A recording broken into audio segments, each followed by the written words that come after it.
am live. I have decided to read a new book. This is Greene, The Comedians. It's been a long time that I have read this book. Greene was the favorite author of my late ex-husband. He read all the books more than once, but I read quite a few of them. My favorite is actually Travels with My Aunt, but I know that the Comedians was a good book, and I want to read it. It's about Haiti.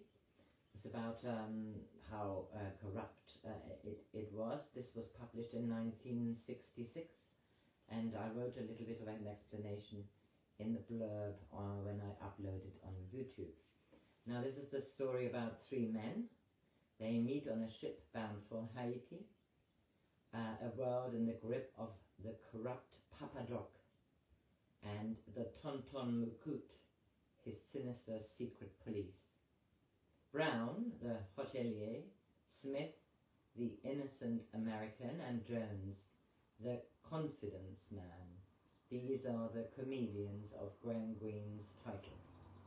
Hiding behind their actors' masks, they hesitate on the edge of life. Men afraid of love, afraid of pain, afraid of fear itself. I start off here, there's a little foreword, or it's a little letter actually Greene wrote before chapter 1. To A.S. Frère. Dear Frère, when you were the head of a great publishing firm, I was one of your most devoted authors.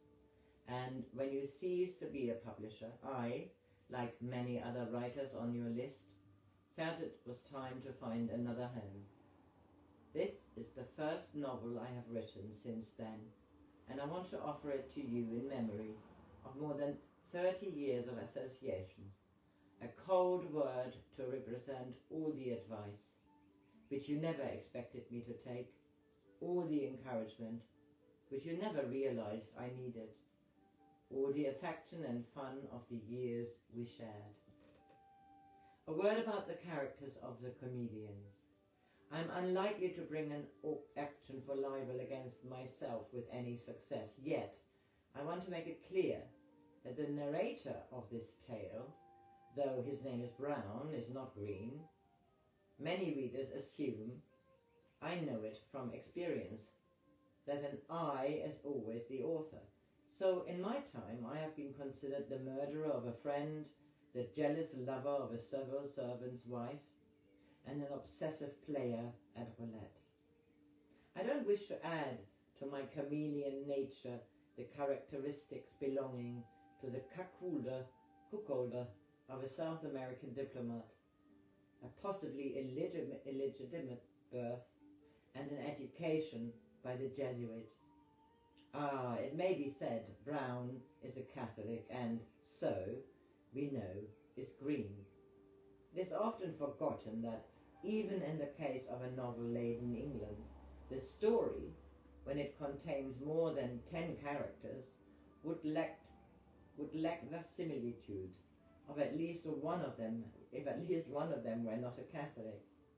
Ignorance of this fact of social statistics sometimes gives the English novel a provincial air.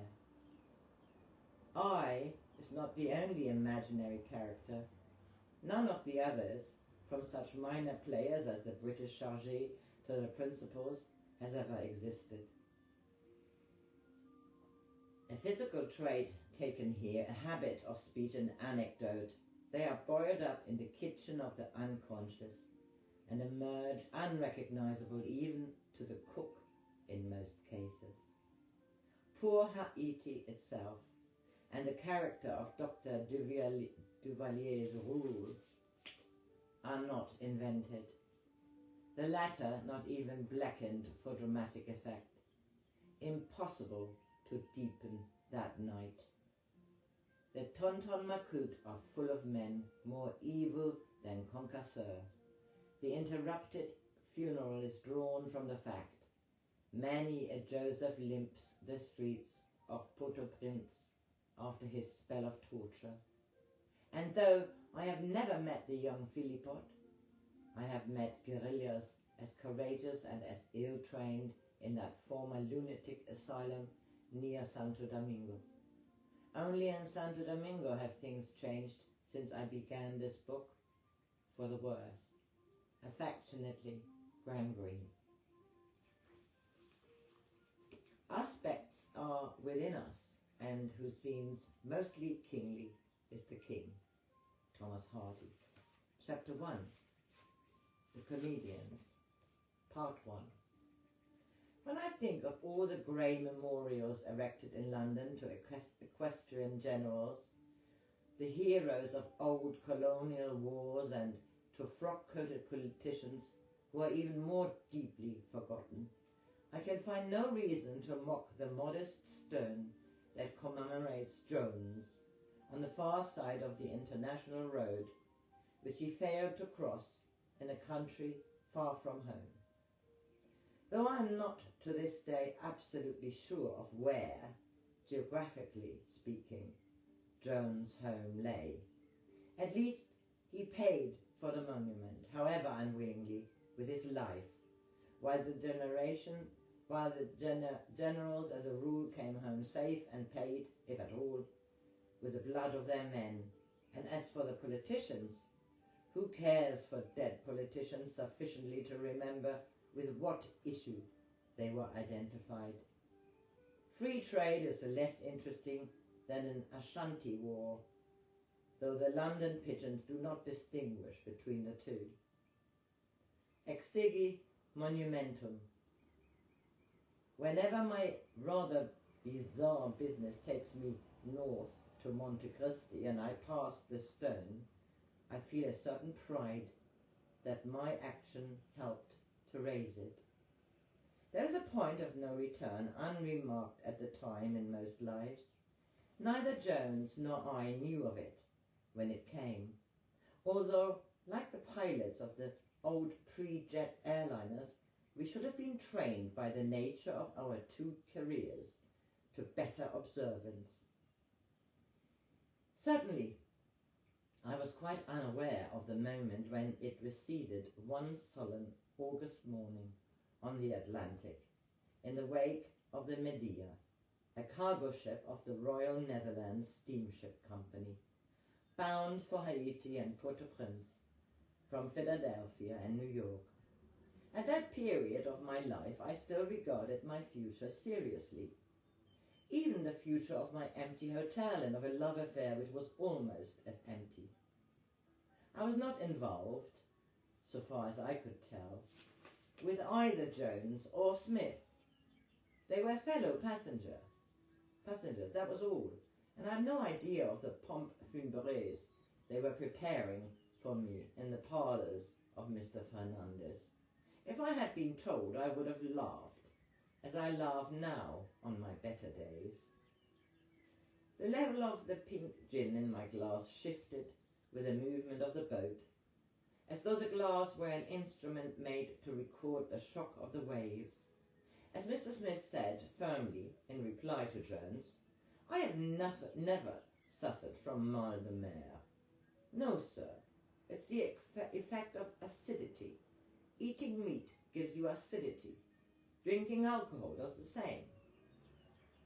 He was one of the Smiths of Wisconsin, but I had thought of him from the very first as the presidential candidate, because before I even knew his surname, his wife had referred to him as we leant over the rail of our first hour at sea. She made a jerking movement with her strong chin as she spoke, which seemed to indicate that if there were another presidential candidate on board, he was not the one she intended. She said, I mean my husband there, Mr. Smith. He was presidential candidate in 1948. He is an idealist. Of course, for that very reason, he stood no chance. What could we have been talking about to lead her to that statement? We were idly watching the flat grey sea, which seemed to lie within the 3-mile limit like an animal passive and ominous, in a cage waiting to show what it can do outside. I may have spoken to her of an acquaintance who played the piano, and perhaps her mind leapt to Truman's daughter, and thus to politics. She was far more politically conscious than her husband. I think she believed that, as a candidate, she would have stood a better chance than he, and following the pointer of her protruding chin, I could well imagine it possible.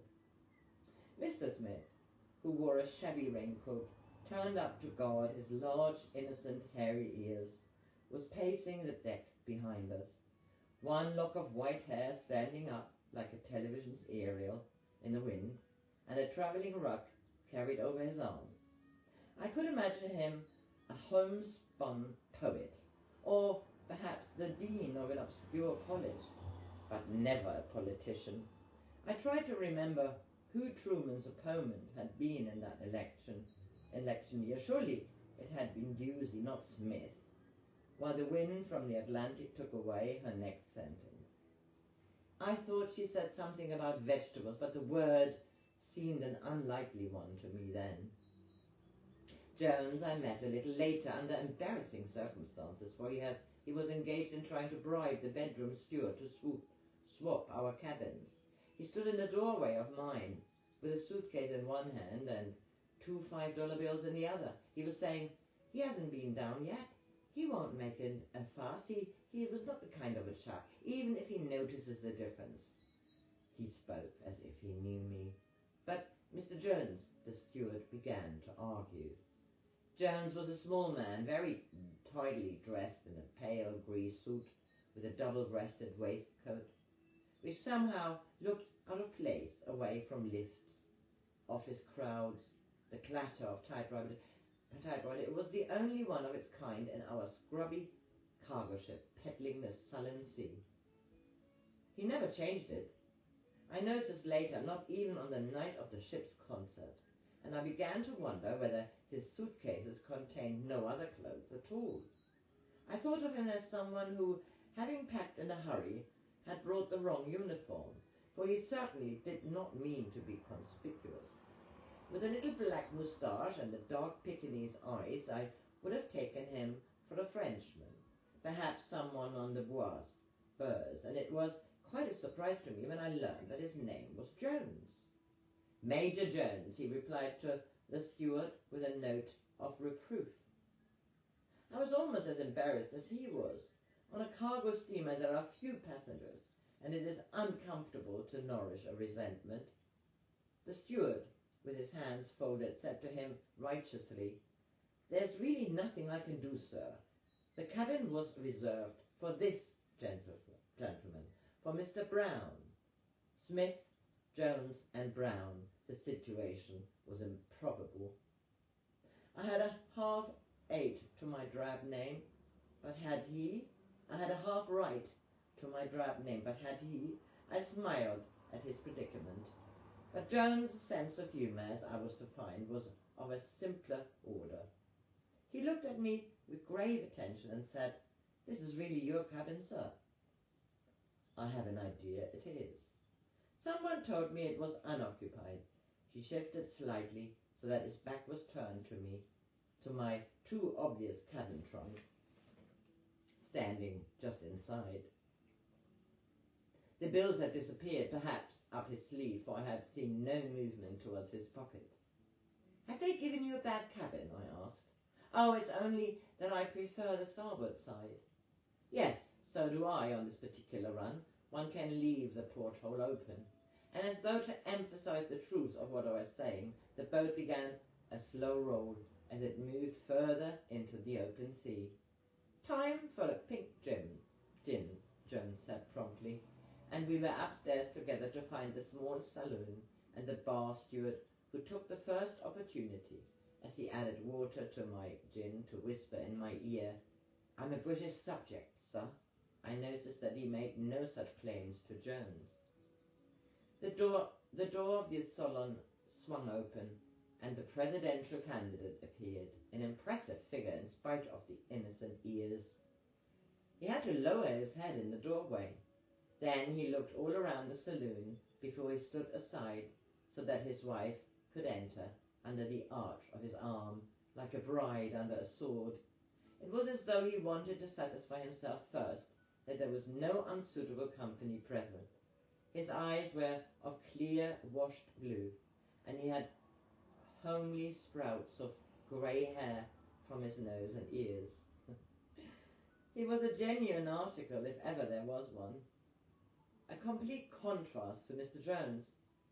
If I had troubled to think of them then at all, I would have thought that they could mix together no better than oil and water. So I make a break here. These chapters are long, so I take it bit by bit. But Wednesday, it's the 13th of August.